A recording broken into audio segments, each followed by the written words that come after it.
Let's just go in detail over the wideband lambda setup that I keep talking about.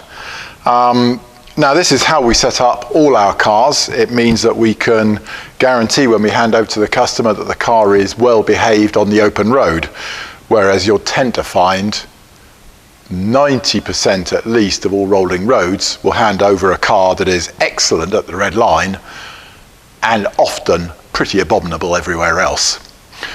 The price of this kit has been coming down dramatically over the last 5 years. 5 years ago it was pretty expensive. Now I think we're down to about 200 quid, I suspect.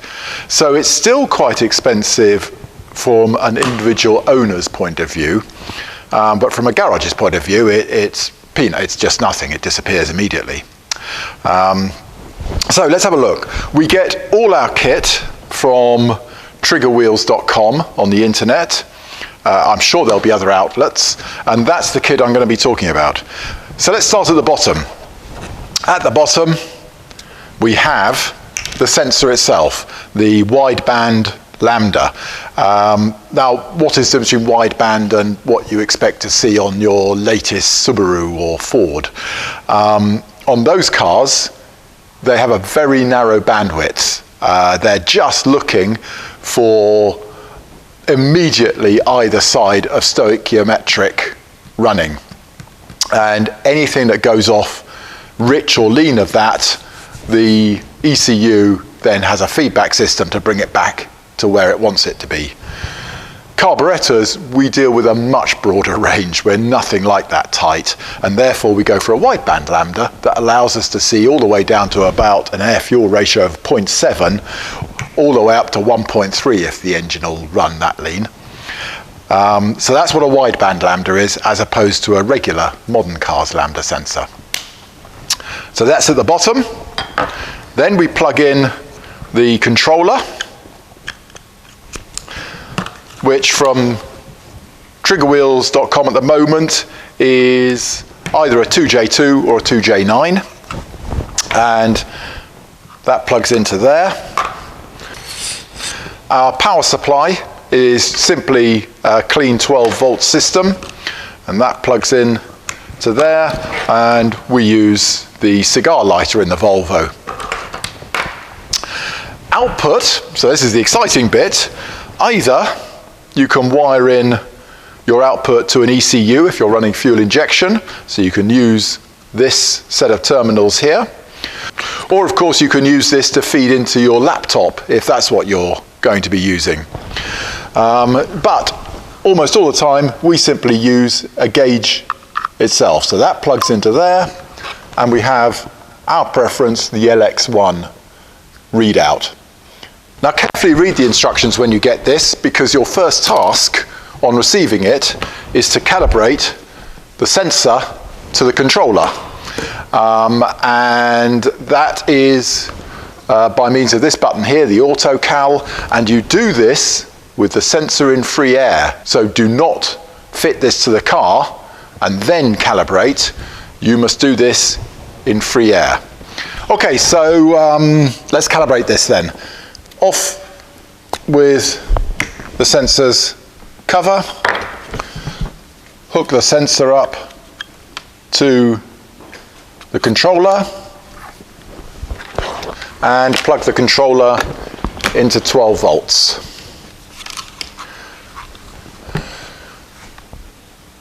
Its status is flashing red, which means it's warming up.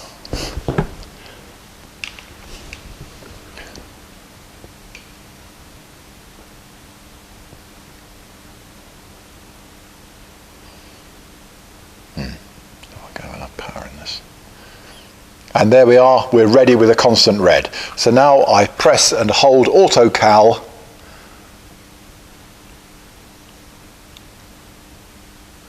5 seconds. And it does a triple flash now. And whilst it's doing the triple flash, it is calibrating.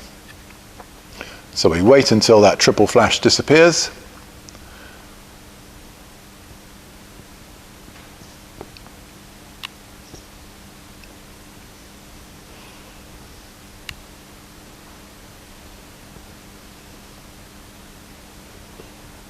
which I think takes about 60 seconds in total. There we go, constant red. Now we're ready to go. So we can unplug it and then fit that into the Lambda boss in the exhaust.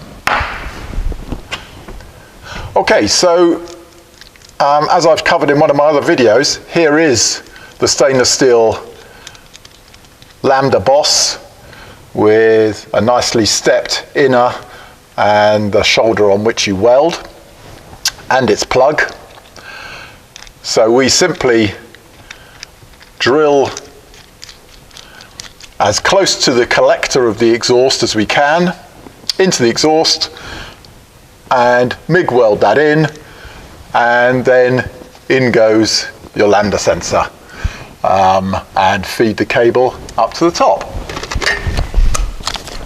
Okay, so there's the other end of our Lambda sensor cable and our controller cable, and on, and we plug those together. Now to unplug them, you just simply hook your thumbnail underneath that little tag there and simply tug up with your thumbnail like that, and that releases the catch. Okay, guide that neatly around where the bonnet's going to shut and take that in through your quarter light window. And now we just hook up the power.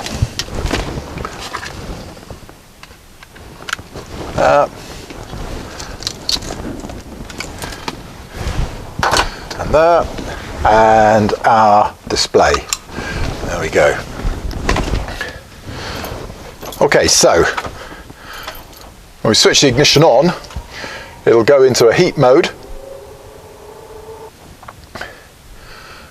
and then it'll settle down to a proper reading. So let's just fire up the engine.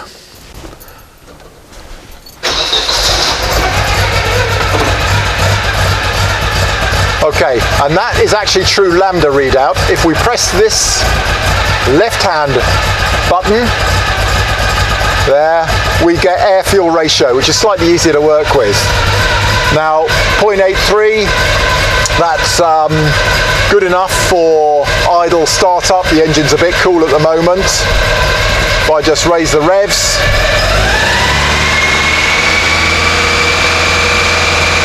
see it approaching 0.88. Now when I take this out on the road, what I'm getting is about 0.95 to about one on high speed with a feather throttle. I'm going up as lean as 1.02. Now I can live with that because I know I've got feathered throttle at those higher speeds. As I put the throttle down, in other words, put some more power into it, climbing up a hill for instance, the mixture goes richer, going back to about 0.9597, which is exactly right. But at idle, this car is a little bit rich, 0.83. I live with that because I know the rest of the range, out on the open road, it's where I want it to be. Okay, so when I go out on the open road, I tend to just lodge it there, or once we get out onto the open road, I like to have it in my hand like that, so I'm not taking my eye off the road as I watch what I'm doing, as I do steady state, 50 miles an hour, 60 miles an hour, 70 miles an hour, and if I deem it safe, 80 miles an hour. And I watch the steady state on my Lambda sensor and make a mental note of what we have to do. So the two decisions you'll come out with on this information are: one, hopefully, yes, the needle's close enough, I've just got to get the best average setting of my jets for the mixture. Or two, no, this needle's completely wrong and I've got to spend some time looking through the SU book as to what might be a more appropriate needle. And that's when it starts taking a lot of time, because you start getting in made two pairs of needles at a time to try and bracket your problem, and that might take several iterations until you get something that you're comfortable with. I think that's all I need to say, really. Excellent tool, and Particularly useful if it's a non-standard engine. With a stock motor, really you can just lift the slides and listen for how the mixture's behaving. There's lots of stuff written about that. But that only tells you what's happening at idle. For a non-standard engine, you have to see how the fueling's working at all the revs. And of course at full throttle as well. That's the other test we do to make sure it's not going lean at full throttle. Good. That's our wideband Lambda kit.